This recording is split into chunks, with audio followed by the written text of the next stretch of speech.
Alors, si on n'est pas délivré, on ne peut pas servir Dieu. Délivré de quoi? Délivré de qui? Amen. Alors, prenons la parole de Dieu dans le livre de Ruth.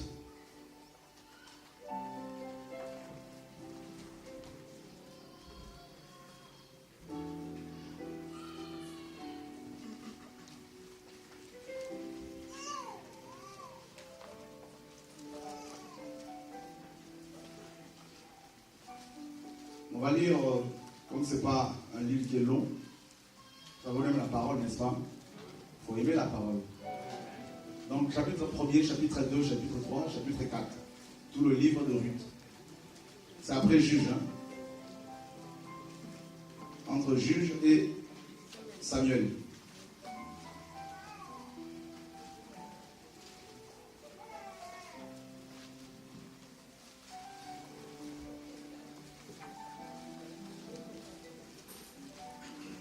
Vous voyez?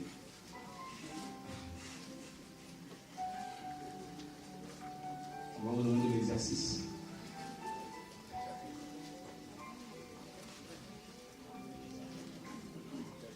C'est bon? Du temps des juges, il y eut une famine dans le pays. Un homme de Bethléem de Juda partit avec sa femme et ses 2 fils pour faire un séjour dans le pays de Moab. Le nom de cet homme était Elimelech, celui de sa femme Naomi, et ses 2 fils s'appelaient Machlon et Kijon. Ils étaient Éphrasiens de Bethléem de Juda. Arrivés au pays de Moab, ils y fixèrent leur demeure. Elimelech, mari de Noémie, mourut et elle resta avec ses 2 fils.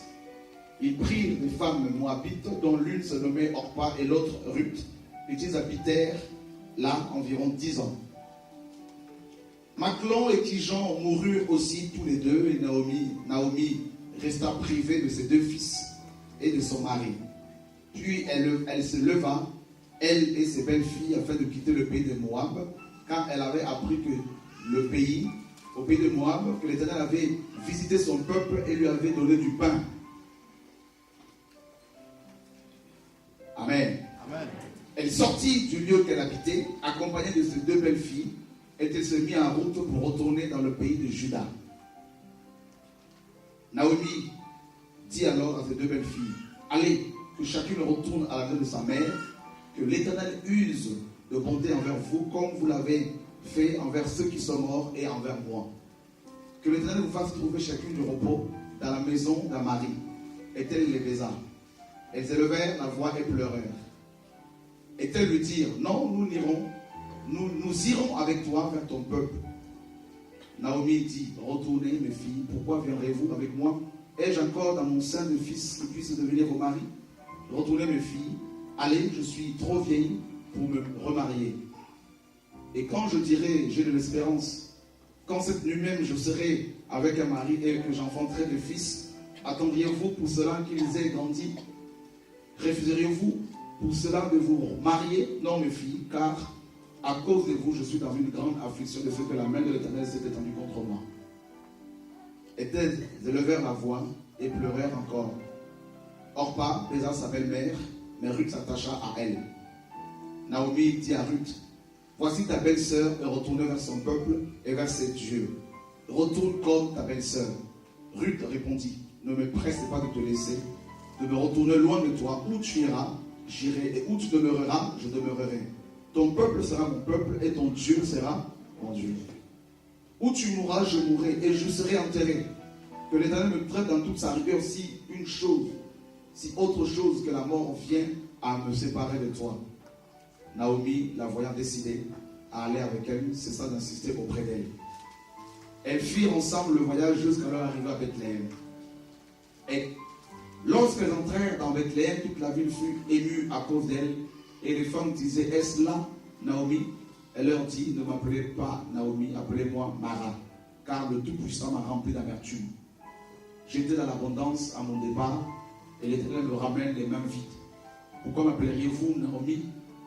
après que l'Éternel s'est prononcé contre moi et que le Tout-Puissant m'a affligé. Ainsi revinrent du pays de Moab Naomi et sa belle-fille Ruth la Moabite. Elles arrivèrent à Bethléem au commencement de la moisson des orges. Amen. Voilà. Donc, suivez très bien ce qui va être dit. La délivrance. Ruth est l'image de l'église, n'est-ce pas? Et quand elles vont arriver à Bethléem, Bethléem veut dire la maison du pain. Quand elles arrivent à Bethléem, la Bible nous dit que c'était le commencement de la moisson des orges. Et puis, justement, Naomi avait un parent, Boaz, qui est un homme riche. Le chapitre 2 nous dit, verset 1er, Naomi avait un parent de son mari. C'était un homme puissant et riche de la famille d'Elimelech et qui se nommait Boaz. Ruth, la Moabite, dit à Naomi, laisse-moi, je te prie, aller glaner des épis dans le champ de celui aux yeux duquel je trouverai grâce. Elle lui répondit, va, ma fille. Elle alla glaner dans un champ derrière les moissonneurs. Et il se trouva par bonheur que la parcelle de terre appartenait à Boaz, qui était de la famille d'Elimelech, donc Elimelech, le mari de Naomi. Et voici Boaz vint de Bethléem, et il dit aux moissonneurs, que l'Éternel soit avec vous. Ils lui répondirent, que l'Éternel te bénisse. Et Boaz dit à son serviteur chargé de surveiller les moissonneurs, à qui est cette jeune femme? Le serviteur chargé de surveiller les moissonneurs répondit, c'est une jeune femme moabite qui est revenue avec Naomi du pays de Moab. Elle a dit, permettez-moi de glaner et de ramasser des épis entre les gemmes derrière les moissonneurs. Et depuis ce matin qu'elle est venue, elle a été debout jusqu'à présent et elle ne s'est reposée qu'un moment dans la maison. Boaz dit à Ruth, écoute ma fille, ne va pas glaner dans un autre champ.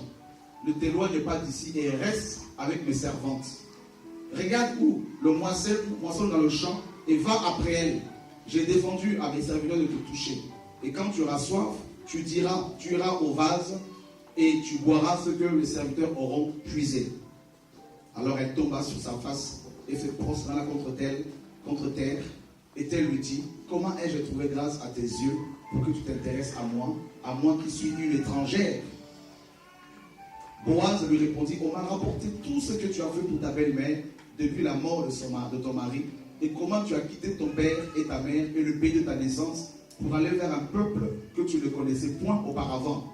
Que l'Éternel te rende ce que tu as fait et que ta récompense soit entière de la part de l'Éternel, le Dieu d'Israël, sous les ailes duquel tu es venu te réfugier. Amen. Voilà. Et le chapitre 3, le verset 1er, Naomi, sa belle-mère, lui dit, ma fille, je voudrais assurer ton repos, afin que tu sois heureuse. Et maintenant, Boaz, avec les servantes duquel tu as été, n'est-il pas notre parent? Voici, il doit vanner cette nuit les orges qui sont dans l'air. Lave-toi et oins-toi, puis remets tes habits et descends à l'air. Tu ne te feras pas connaître à lui jusqu'à ce qu'il ait achevé de manger et de boire. Et quand il ira se coucher, observe le lieu où il se couche. Ensuite, va et découvre ses pieds et couche-toi. Il te dira lui-même ce que tu as à faire. Elle lui répondit, je ferai tout ce que tu as dit. Elle descendit à l'air et fit tout ce que avait ordonné sa belle-mère. Boaz mangea et but et son cœur était joyeux. Il alla se coucher à l'extrémité d'un tas de gerbes. Ruth vint alors tout doucement, découvrit ses pieds et se coucha. Au milieu de la nuit, cet homme eut une frayeur. Il se pencha et voici une femme était couchée à ses pieds. Il dit, qui es-tu? Elle répondit, je suis Ruth, ta servante. Étends ton aile sur ta servante, car tu as le droit. Voilà ce que le passage qui nous intéresse. Car tu as le droit de rachat. Amen. Est-il dit, sois bénie de l'Éternel, ma fille. Ce dernier trait témoigne encore plus en ta faveur que le premier, car tu n'as pas recherché de jeunes gens, pauvres ou riches. Maintenant, ma fille, ne crains point, je ferai pour toi tout ce que tu diras, car toute la porte de mon peuple sait que tu es une femme vertueuse. Amen. Voilà. Et qu'est-ce qui va se passer? Cette femme d'origine Moabites.